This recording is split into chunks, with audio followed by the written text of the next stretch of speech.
मुअज़्ज़िज़ सामईन, अब हम बढ़ते हैं उस वीडियो के दूसरे पार्ट की तरफ, और उसमें आला शख्सियात और ख़ास मेहमान ही सिर्फ दाखिल हो सकते हैं।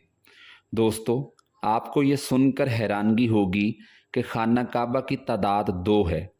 खाना काबा के बिल्कुल ऊपर जन्नत में एक और खाना काबा भी मौजूद है, जिसको बैतुल मामूर कहते हैं।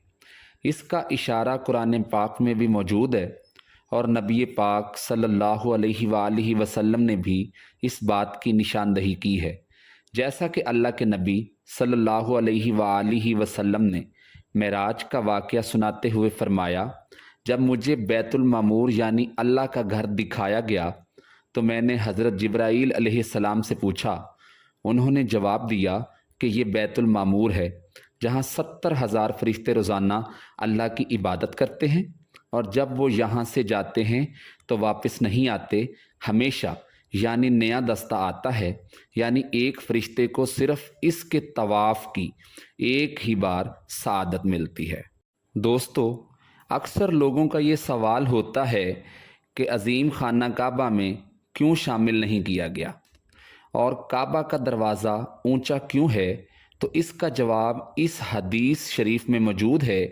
सैयदा आयशा रज़ी अल्लाह ताला अन्हा बयान करती हैं कि मैंने रसूल अकरम सल्लल्लाहु अलैहि वसल्लम से हतीम के बारे में सवाल किया कि क्या ये बैतुल्लाह का ही हिस्सा है।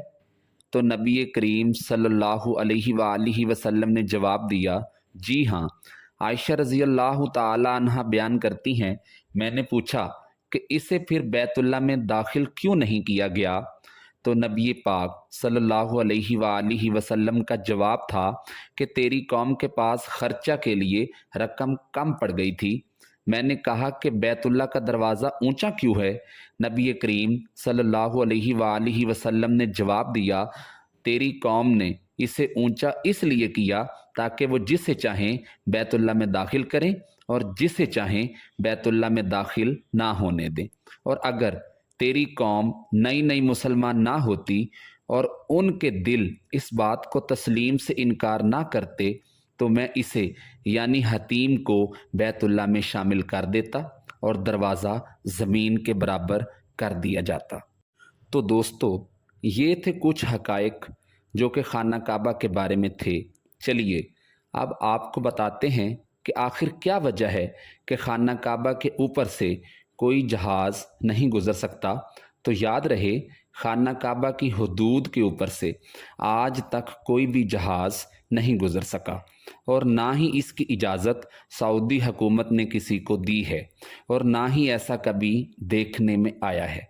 आखिर इसके पीछे वजूहात क्या हैं? क्या इसके ऊपर से गुज़रने वाली हर चीज़ जल जाती है या कोई और वजह है? तो दोस्तों, आपने कई बार ये सुना होगा कि खाना काबा के ऊपर से एक जहाज़ या परिंदा गुज़रा जो कि जल गया या तबाह हो गया। याद रहे कि ये बातें सुनने में तो अच्छी लगती हैं, मगर इनके पीछे कोई तारीख़ी हकीकत नहीं है। अहम बात यह है कि वाकई खाना काबा के ऊपर से किसी भी जहाज़ को गुज़रने की इजाज़त नहीं दी जाती। तो याद रहे कि सऊदी हुकाम और सऊदी एविएशन ने सख्ती से पाबंदी लगा रखी है कि किसी भी किस्म का कोई जहाज़ मक्का मुकरमा या हिजाज़ की सरजमी के ऊपर से नहीं गुज़र सकता। इसकी अहम वजह यह भी है कि जो आज़मीन हज या उम्रा के लिए जाते हैं, उनका जहाज़ सबसे पहले रियाज़ लेके जाया जाता है, और रियाज़ से लोगों को बसों और ट्रेनों में लेकर जाते हैं। इसकी बड़ी और पहली वजह यह है कि अल्लाह पाक ने कुरान मजीद में गैर मुस्लिमों को भी पाक सरजमीन में दाखिल होने पर पाबंदी आयद की है, और बहुत सी आयात इस मामले में मौजूद हैं जो ये साबित करती हैं कि मुशरिकीन मदीना और मक्का में दाखिल नहीं हो सकते। इसलिए किसी भी मुसाफिर त्यारे को हिजाज़ की सरजमीन में दाखिल होने से रोका जाता है, क्योंकि हो सकता है कि इन मुसाफिरों में कोई गैर मुस्लिम भी मौजूद हो, और यही वजह है कि सरजमीन ने हिजाज़ को दुनिया भर की तमाम एयरलाइनों के लिए नो फ्लाई जोन करार दिया गया है। दूसरी तरफ जिन इलाकों में ऑयल रिफाइनरीज मौजूद होती हैं वहाँ भी किसी फ़्लाइट या जहाज़ को गुज़रने की इजाज़त नहीं मिलती, क्योंकि अगर कोई जहाज़ वहाँ गिर गया तो एक बहुत ही खौफनाक धमाका होगा। मक्का मुकरमा एक इंतहाई अहम जगह है और जहाज़ों को इसके ऊपर या करीब भी आने नहीं दिया जाता कि खुदा न खास्ता कोई मुशरिकीन या काफिर और दहशत गर्दी के अनासर जहाज़ को हाईजैक करने मस्जिद हरम में लाकर मार दें। सऊदी हुकूमत ने भी पूरी दुनिया को वार्निंग जारी की हुई है कि अगर किसी ने भी ऐसा करने की कोशिश की मिसाइल मारकर तो वो जहाज़ तबाह कर दिया जाएगा। मालूम हुआ कि सऊदी हुकूमत की वजह से किसी जहाज़ को खाना काबा के ऊपर आने की इजाज़त नहीं है। अगर हकीकी मानों में सोचा जाए तो जहां मक्का में मुसलमान इबादत करते हैं, अगर कोई जहाज़ वहां से गुज़रे तो मुसलमानों की इबादत में खलल पैदा होगा और जहाज़ों को ऊपर से ना गुज़रने देने की एक वजह ये भी हो सकती है। दोस्तों, एक सवाल भी है जो अक्सर लोग पूछते रहते हैं और वो सवाल ये है कि क्या खाना काबा ज़मीन के सेंटर में मौजूद है? तो याद रहे, ज़मीन एक बेज़वी नुमा यानी अंडे नुमा शक्ल की है और किसी भी बेज़वी नुमा चीज़ का कोई सेंटर नहीं होता।